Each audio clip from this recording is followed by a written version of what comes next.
Et Mme Pelland, la période dans laquelle on peut répondre et la période dans laquelle le propriétaire doit envoyer son avis, ça aussi, là, c'est très réglementé par la Régie. Exactement. Donc, ce que la Régie du logement dit, si j'ai un bail d'1 an et plus, c'est de 3 à 6 mois avant la fin du bail que je devrais recevoir un avis d'augmentation de loyer. Donc, si j'ai un bail du 1er juillet au 30 juin, comme la plupart des gens, je vais recevoir cet avis-là entre janvier et mars.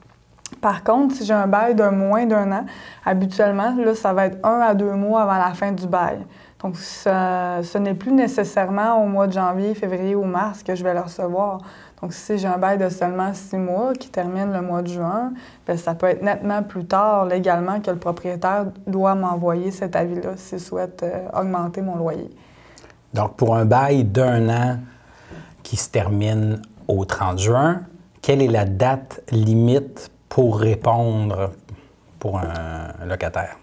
Dans tous les cas, si je reçois un avis d'augmentation de loyer, j'ai 30 jours pour répondre. Par contre, si je ne reçois pas d'avis d'augmentation de loyer et que je veux aviser que je ne souhaite pas renouveler mon bail, je peux aviser entre janvier et mars pour un bail du 1er juillet au 30 juin. Par contre, malheureusement, du moment que je reçois un avis d'augmentation, ce délai-là est raccourci à 30 jours. Donc, si je reçois un avis d'augmentation le 1er janvier, j'ai jusqu'à fin janvier aussi pour indiquer que je ne souhaite pas renouveler mon bail, ce qui limite beaucoup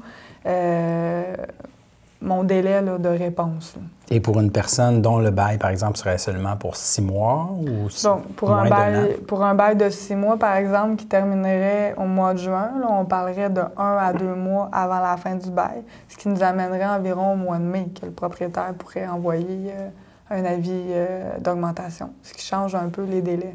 Donc, en cas de doute, vérifiez auprès de votre comité logement pour vous assurer que les délais sont adéquats. Et comment se porte là, la situation du logement dans la région, ici, la Naudière, Berthier? C'est sûr qu'actuellement, il y a une crise du logement. Donc, le taux d'inoccupation n'est pas du tout avantageux là, pour les locataires.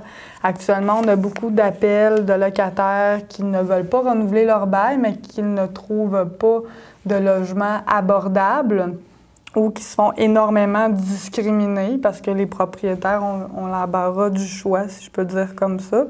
Au niveau du taux d'inoccupation actuel, on parle de 2,2 % au Canada, 1,8 % au Québec, ce qui est vraiment peu élevé. Ouais. On n'a jamais vu ça là, depuis des années.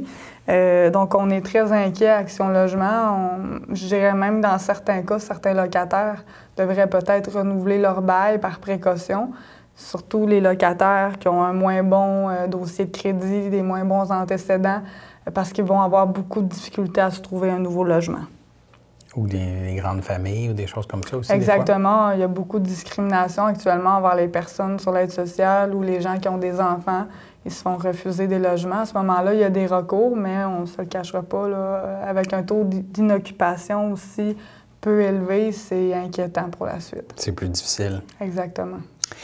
Et il y a eu des changements dernièrement apportés par le gouvernement du Québec à la Régie du logement. Pouvez-vous nous en dire quelques mots? Oui, exactement. Donc, récemment, il y a eu le projet de loi 16 qui vise à transformer la Régie du logement, qui va maintenant s'appeler le Tribunal administratif du logement. Donc, ça vient modifier les règles. On est en train d'analyser tout ça, voir ça va être quoi l'impact pour les gens qui font des recours à la Régie du logement. On sait qu'il va y avoir différentes choses. Par exemple, que les gens vont avoir droit à l'assistance d'un tiers, ce qui n'était pas le cas avant. Durant les audiences. Aussi, les gens vont devoir remettre d'avance leurs preuves à la Régie du logement avant une audience, ce qu'on n'avait pas avant. Donc, il y a plein de petites choses comme ça qu'il va falloir que les locataires s'adaptent. Aussi, récemment, on a appris qu'à compter du 10 février, toute demande à la Régie du logement qui démontre une preuve que le logement est impropre à l'habitation, accompagnée d'une preuve, là, ça peut être un rapport d'expertise d'un inspecteur, par exemple, va être considéré comme un dossier prioritaire et à ce moment-là, va être traité dans un délai de 10 jours.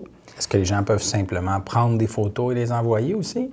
C'est sûr que là, c'est nouveau, donc on ne sait pas concrètement quelle preuve va être acceptée par la Régie du logement pour que le dossier soit traité plus rapidement. Est-ce que des photos, ça va être suffisant? Est-ce que ça va prendre la preuve d'un expert?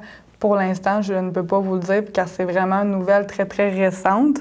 Ouais. Par contre, ce que je peux dire, c'est que c'est une excellente nouvelle parce qu'on a beaucoup de gens qui vivent dans des logements exécrables avec des punaises de lit, de la moisissure. Ils doivent attendre 1 à 2 années avant d'avoir un recours à la régie. Donc, à ce moment-là, ce qu'on nous annonce, c'est qu'il y aurait un délai de 10 jours. Donc, maintenant, il faut voir concrètement comment ça va s'appliquer, ce nouveau changement-là. Est-ce que les investissements au niveau de la régie, l'augmentation du nombre de régisseurs, ça va avoir un impact sur les délais? C'est à suivre. J'essaie de rester optimiste, mais en même temps, j'attends de voir la suite pour voir comment concrètement ça va se réaliser. Et par rapport aux protections du propriétaire face aux locataires, est-ce que c'est légal, par exemple, un propriétaire qui exige un dépôt de sécurité lorsqu'il y a signature du bail? Actuellement, au Québec, un dépôt de garantie, c'est illégal. Donc, c'est non légal. Par contre, on voit beaucoup de propriétaires qui le demandent quand même actuellement. Oui, les associations de propriétaires actuellement travaillent à sensibiliser le gouvernement pour qu'ils mettent en place un tel dépôt de garantie.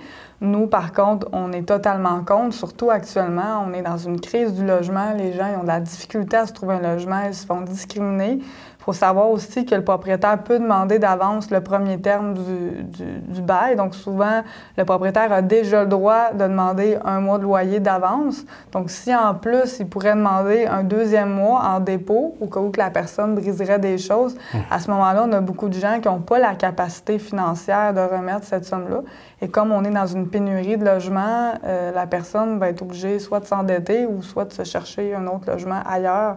Donc, non, actuellement, au Québec, c'est pas légal et on souhaite que ça reste comme ça encore longtemps.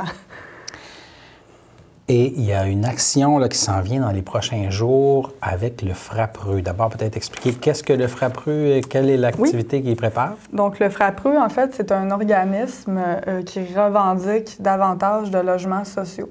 Donc, il sensibilise le gouvernement sur l'importance des logements sociaux. Actuellement, le FRAPRU va se déplacer un petit peu partout au Québec auprès des bureaux de ministres afin de les sensibiliser à réinvestir massivement au niveau du financement dans les logements sociaux. Donc, on parle de 20 bureaux là, environ que le FRAPRU va se déplacer. Okay. Dans Lanaudière, le FRAPRU va se déplacer le 6 février à Lavaltrie et à Terrebonne et le 7 février au bureau de François Legault, le premier ministre, à l'Assomption. Action Logement, on va participer aussi à ces actions-là parce que le logement social, c'est primordial et du moment, dans une situation actuelle de crise du logement, on veut massivement un rehaussement du nombre de logements sociaux. Là. Est-ce qu'on connaît les heures, si jamais des gens voudraient se joindre à cette action? Oui, tout à fait. Donc, le 6 février, c'est à 14h30. Au bureau de la ministre Caroline Proulx. Ça, c'est à Lavaltrie, donc pour les gens plus proches, là, à Berthierville. Et à Terrebonne, c'est à 11h30, Monsieur Pierre Fitzgibbon. Fitzgibbon, oui. Merci, je ne voulais pas le dénommer. Et puis le 7 février, à 10h15, au bureau là, de Monsieur François Legault. Et si les gens sont intéressés à participer, ils peuvent aussi nous appeler là, à Action Logement Lanaudière au 450-394-1778. C'est aussi le bon numéro si les gens veulent avoir plus d'informations sur tout ce dont on a discuté. Là. Exactement. C'est sûr que nous, on informe les locataires de leurs droits, mais si jamais il y a des propriétaires qui ont des questions, ils peuvent communiquer avec leur association de propriétaires. Merci beaucoup, Mme Pelland, d'être venue nous parler de tout ça. Merci de m'avoir invité. Merci.